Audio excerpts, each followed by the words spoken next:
Hello and welcome back to Python lectures. Python में अभी हम लोग लूप्स डिस्कस कर रहे हैं और आज का जो हमारा टॉपिक होगा वो होगा फॉर लूप्स। चलिए तो शुरू करते हैं। Loops in Python.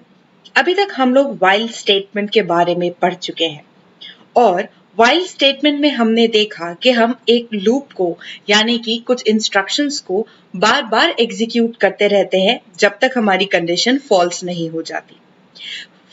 For statement भी इसी तरीके से वर्क करता है, लेकिन वो एक कलेक्शन या फिर एक जनरेटर फंक्शन के साथ वर्क करता है। यानी कि while में हम एक कंडीशन देते हैं और लूप रुक जाता है उसके फॉल्स होने पर, लेकिन फॉर स्टेटमेंट आइटरेट करता है एक कलेक्शन के ऊपर। यहां पर कलेक्शन से मेरा मतलब है फॉर एग्जाम्पल एक सीक्वेंस जो कि एक स्ट्रिंग हो सकता है, एक लिस्ट हो सकता है, एक टपल हो सकता है, या फिर हम बात करें तो कोई रेंज हो सकती है। तो फॉर लूप का जो सिंटेक्स है वो व्हाइल के सिंटेक्स से थोड़ा सा डिफरेंट होता है। आइए देखते हैं फॉर लूप का सिंटेक्स। फॉर लूप के सिंटेक्स में हमारे पास for loop variable in a sequence, ये एक सिंटेक्स होता है जिसमें फॉर हमारा कीवर्ड है हमारे लूप के लिए।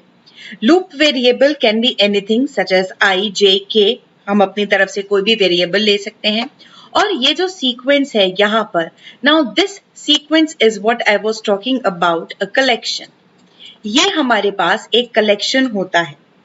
अब इस कलेक्शन के अंदर हमारे पास जितना डेटा है, हमारा फॉर लूप का आइटरेशंस उतने ही होंगे।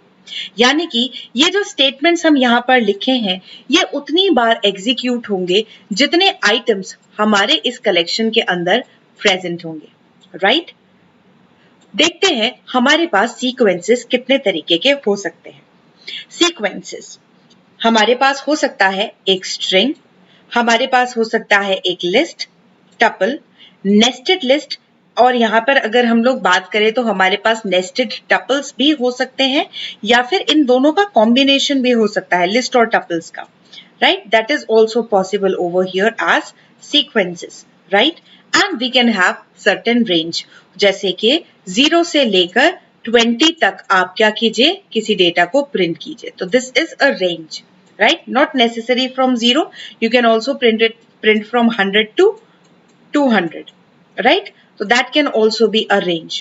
तो यहाँ पर ये जो अभी हम लोगों ने सारे देखे, these are the collections और iterable objects जिनके ऊपर मैं for loop को execute कर सकती हूँ। अब थियोरेटिकली पढ़ने में उतना मजा नहीं आता, प्रैक्टिकली देखते हैं कि string, list, tuple, nested list और टपल्स और रेंज के ऊपर फॉर लूप किस तरीके से वर्क करता है।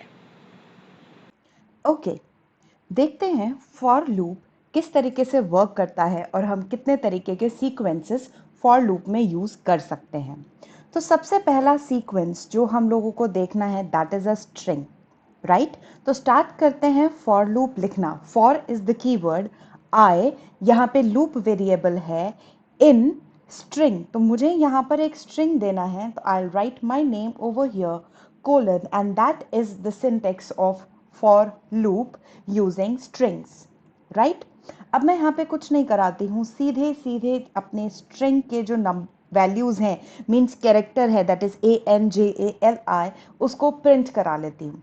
देखते हैं कि क्या हमें हमारा करेक्ट आंसर उसी तरीके से मिलता है। हमने इसे सेव किया। सेव करने के बाद if I run it, I get ANJALI as it is. तो यहाँ पर अगर हम बात करते हैं, if I just drag it somewhat over here, तो अगर हम देखें कि यहाँ पे आई की पहली आइटरेशन जब चली तो उसने स्ट्रिंग के पहले लेटर को मीन्स अपनी वैल्यू बना ली। देन सेकेंड इटरेशन में जो सेकेंड कैरेक्टर है उसको अपनी वैल्यू बनाई, then third, then fourth, then fifth and so on. और आई के बाद जैसे ही उसको स्ट्रिंग का एंड मिला उसने अपनी आइटरेशन खत्म करके प्रोग्राम को टर्मिनेट कर दिया। तो हमारा फॉर लूप उतनी आइटरेशंस रन करेगा जितने के कैरेक्टर्स हमारे स्ट्रिंग के अंदर अवेलेबल होंगे, राइट? तो दैट वॉज के सीक्वेंस में हम लोग स्ट्रिंग भी यूज कर सकते थे। अच्छा, इट इज नॉट नेसेसरी कि मैं यहाँ पे स्ट्रिंग को डायरेक्टली पास करूँ। I can also do this thing that I can make variable as a sequence. तो मैंने सीक्वेंस में पहले उसे स्टोर करा लिया और फिर उसके बाद उसमें फॉर लूप यूज़ किया। अच्छा, यहाँ पर हम इसको इसलिए ऐसे वेरिएबल में यूज़ करने का फ़ायदा है, यहाँ तो मैंने अंजलि डायरेक्ट लिख लिया, आप चाहें तो यूज़र से इनपुट भी करा सकते हैं किसी भी स्ट्रिंग को एक वेरिएबल के अंदर, और उसके ऊपर भी फॉर लूप को अप्लाई कर सकते हैं। तो that was something related with strings as a sequence. आगे देखते हैं, हमने बहुत सारे सीक्वेंसेस देखे थे। Let us come to our second sequence in for loop, that will be a list. तो फॉर लूप जो है वो एक लिस्ट के ऊपर भी हम अप्लाई कर सकते हैं। तो यहाँ पर मैं वैसे ही एक वेरिएबल क्रिएट कर रही हूँ जिसका नाम है list1, और उसके अंदर मैं यहाँ पे 1 2 3 4 and let's say 5 numbers enter करा रही हूँ, राइट। तो ये लिस्ट है जिसके अंदर 5 एलिमेंट हैं। फॉर का सिंटेक्स लिखते हैं for I in, this time it will be list1, right. तो ये भी एक आइटरेटिव है हमारे पास, राइट, आइटरेटर, जिसके लिए ऊपर हम आइटरेशंस चला सकते हैं। ठीक है, तो this time what I will be doing, because here I have numeric values, ऊपर स्ट्रिंग था, तो आई will be just multiplying each and every number of this list by 2, right. और यहाँ पर मैं नहीं चाहती मेरे को नेक्स्ट लाइन में आंसर मिले, मैं लिख रही हूँ ताकि स्पेसेस के साथ मेरे को आंसर मिले इन मल्टीपल ऑफ 2। तो देखते हैं क्या ये इस तरीके से वर्क कर पा रहा है, और am I getting my correct answer? Yes, आप यहाँ पर देख सकते हैं आई गॉट 1 2 3 4 5, आप देख सकते हैं 2 4 6 8 and 10 which are exactly the multiple of 2 of each number that are present in this list. तो that means हम लिस्ट के ऊपर भी जो है फॉर लूप को इजीली अप्लाई कर सकते हैं, और जो भी टास्क हम कराना चाहते हैं अपने फॉर लूप के अंदर वो हम परफॉर्म कर सकते हैं। तो that was with list, right. तो हम देखते हैं क्या हम यही काम टपल्स के साथ भी कर सकते हैं, राइट। अब बात करते हैं टपल की। टपल्स जो होते हैं वो भी लिस्ट की तरीके से ही होता है, लेकिन वो जो है इम्यूटेबल होता है और उसके हम एंटर कराते हैं राउंड ब्रैकेट्स के अंदर, राइट। तो अब हमने ये टपल एंटर करा लिया। अब यहाँ पे मैं एक फॉर लूप लिखती हूँ, for I in sequence, and here my sequence will be tuple 1, right. और this time I will be multiply किया था पहले, इस बार मैं एक काम करती हूँ, आई में से सब्ट्रैक्ट कर देती हूँ एक नंबर, राइट। और देखते हैं क्या हम इसको एग्जीक्यूट कर पाते हैं। तो आप देखिए यहाँ पे 1 में से 1 सब्ट्रैक्ट हुआ तो 0 1 एंड सो वन, मीन्स हर एक नंबर से अगर आप देखेंगे तो एक वैल्यू जो है यहाँ से वो सब्ट्रैक्ट हो गई है। तो now that is very clear कि हम लोग अपने फॉर लूप के अंदर इनमें से किसी भी सीक्वेंस को जो है वो प्रॉपरली यूज़ कर सकते हैं।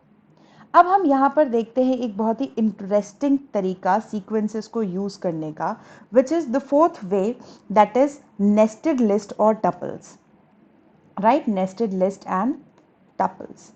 अब यहाँ पर आप ध्यान से देखिए तो मैं सीक्वेंस नाम से एक वेरिएबल ले रही हूँ, और उसके अंदर मैं यहाँ पर 1, 2, राइट, एंड 3, 4 ऐसे कुछ नेस्टेड डेटा यहाँ पर मैंने लिया। लिखते हैं फॉर आई कॉमा जे, बहुत ध्यान से देखिएगा, I comma J in sequence, right, and now I am printing I. Let's see इस पर्टिकुलर छोटे से कोड का हमें क्या आंसर मिलता है। अब आप देखेंगे तो आपको क्या वैल्यू मिली, 1 एंड 3, राइट। दैट मीन्स अगर मैंने यहाँ पे ये टपल लिया तो आई वर्क करता है 1 और 3 के लिए। मैं काम करती हूँ यहाँ पे थोड़ा सा और वैल्यूज भी ले लेती हूँ ताकि बिल्कुल क्लियर रहे, 5 and 6 let us say, and now if I run it I got 1 3 and 5 as my answer. तो मेरे को 1 3 और 5 यहाँ पर जो है वो मिल रहा है, राइट। इफ आई डू जे तो क्या मेरे को 2 4 और 6 मिलता है? Let us see. Yes, that means if I do I comma J, right, तो did I get both the values? Yes. तो अगर आप देखेंगे तो आप नेस्टेड वैल्यूज़ के ऊपर भी प्रॉपरली काम कर सकते हैं और उनको एक्सेस कर सकते हैं। अगर मैं चाहूँ तो इसके अंदर I can multiply it with let's say 2 and I will subtract 1 from here. Is that going to work? Yes, that perfectly works. तो यहाँ पर आप देखेंगे तो हम इस तरीके से भी नेस्टेड सीक्वेंसेस के ऊपर फॉर लूप को अप्लाई कर सकते हैं। अगर मैं चाहूँ इसका ऑर्डर चेंज करना, आई जे के बजाय can I print J comma I, means थोड़ा सा शफल कर देते हैं, तो क्या ये वर्क करता है? तो देखिए yes, that is also working. आप यहाँ पे 2 को देखिए पहले प्रिंट करा रहे हैं, 4 को पहले और 6 को। I mean every sort of modification can be done over here in nested tuples और nested list also, right? So that is perfectly fine और आप फॉर लूप को अपने तरीके से किसी भी डेटा सीक्वेंस के ऊपर यहाँ पर अप्लाई कर कर देख सकते हैं। आगे चलते हैं, जो सबसे इंपॉर्टेंट और मोस्ट यूज्ड यहाँ पर एक सीक्वेंस है जो हम फॉर लूप के साथ यूज करते हैं, that is the fifth one, which is nothing but range, right? Range मेरे पास एक फंक्शन है जो कि सीक्वेंस को जनरेट करता है, राइट?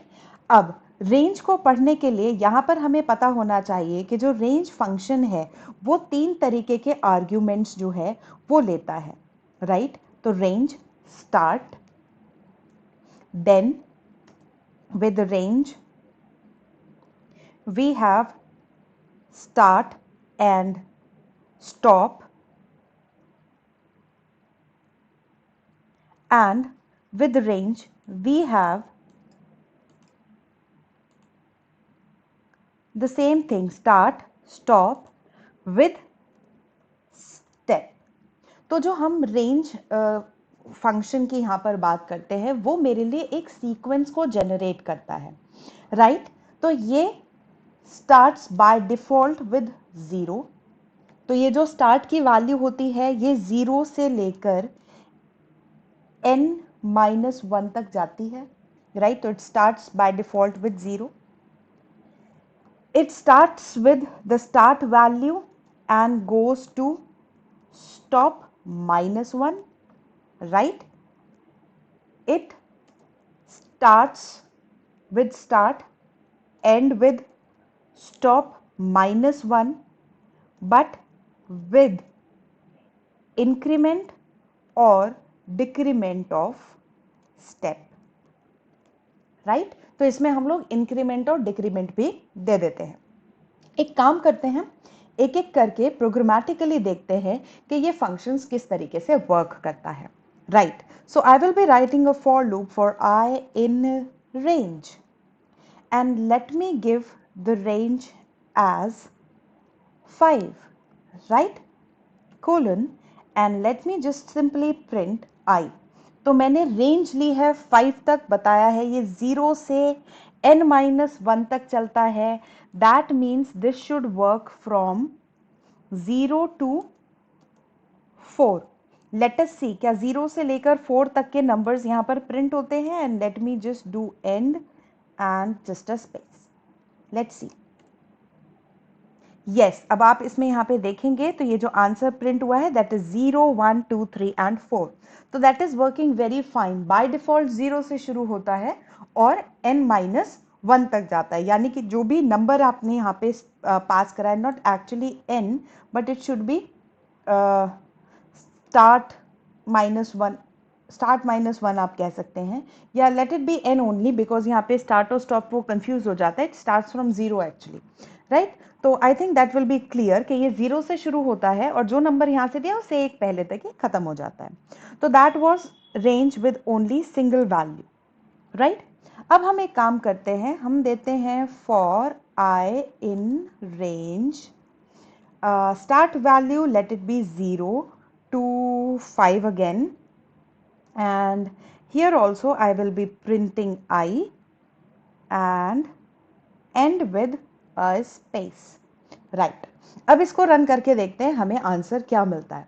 आप देखेंगे हमें एग्जैक्ट वही आंसर मिला। हमने 0 से लेकर 5 तक की रेंज ली, तो it starts from 0 and stops at stop -1, right? तो ये 5 -1 पे आकर जो है वो रुक गया है। तो that works perfectly fine for us, but इसका यूज कहाँ पर आता है? बाय डिफ़ॉल्ट तो जो अकेली वैल्यू है वो भी 0 से चल रही है, तो मुझे कोई फ़र्क नहीं पड़ता, मैं यहाँ पे कोई भी नंबर लूँ वो 0 से वो उस नंबर -1 तक चलेगा। But suppose I want to do something like this, right, मैं नहीं चाहती 0 से बाय डिफ़ॉल्ट शुरू हो, तो उस केस में हम लोग क्या कर सकते हैं, यहाँ पर सेकंड जो हमारे पास पैरामीटर है दैट इज स्टॉप, वो प्रोवाइड करा सकते हैं। तो आप देख सकते हैं कि यहाँ पर आपको 10 से लेकर 20 तक के वैल्यूज जो है वो मिल गए। तो एक्चुअली आप अपनी रेंज को कस्टमाइज यहाँ पर कर पाते हैं। तो that was the second way of using range function, right. अब यहाँ पे आता है हमारे पास थर्ड जो तरीका है that is with start and stop, right. तो अगर हम इसमें देखें तो for I in range. Now this time I'm going to give three values. I want to start it from, let's say, 10. I want it to end at, say, 25, and I want to give an increment of 2, right? तो ये आप यहाँ पे देखिए, right, and print I. तो अब देखते हैं कि ये किस तरीके से वर्क करता है। मैं इसे रन करती हूँ, आप आंसर देखेंगे तो here I am getting 10, then a step और इंक्रीमेंट ऑफ 2, देन 12, फिर 2 का इंक्रीमेंट, फिर 2 का इंक्रीमेंट, कब तक, टिल 25, राइट। तो ये यहाँ पर अगर हमें स्किप करना होता है, जैसे हम सी के अंदर आई प्लस प्लस या आई माइनस माइनस करते थे, ये सेम उसी तरीके से यहाँ पर वर्क करता है, राइट। आप चाहें तो यहाँ पर अभी इसको 3 भी कर सकते हैं and you will get a different answer with increment of 3, right. तो ये यहाँ पर हमें रेंज में हम इंक्रीमेंट और डिक्रीमेंट भी यहाँ पर प्रोवाइड करा सकते हैं। अब late us see the important use of it. For I in range, this time I am starting it with 10. I am telling it till going till 1, and here I am doing -1. देखते हैं ये हमें किस तरीके का answer देता है। Now I will be running it. Invalid syntax for I in something if I missed. I in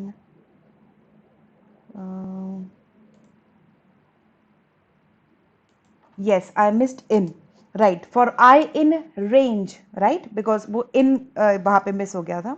For I in range, now I will be running it and let's see। यहाँ पर अगर आप इसको देखें तो आप यहाँ पे देख सकते हैं this is nothing but a decreasing loop, right. तो यहाँ पे हम लोग डिक्रीजिंग लूप भी अप्लाई कर सकते हैं with the help of this step argument in range function, right. तो यहाँ पे देखिए ये लूप जो है ये डिक्रीमेंट फॉर्मेट में रन करा है। आप चाहें तो यहाँ पर इसको और भी चेंज कर सकते हैं अपने हिसाब से, जो इसकी वैल्यूज़ हैं उसको कस्टमाइज कर सकते हैं, you can get actually different values.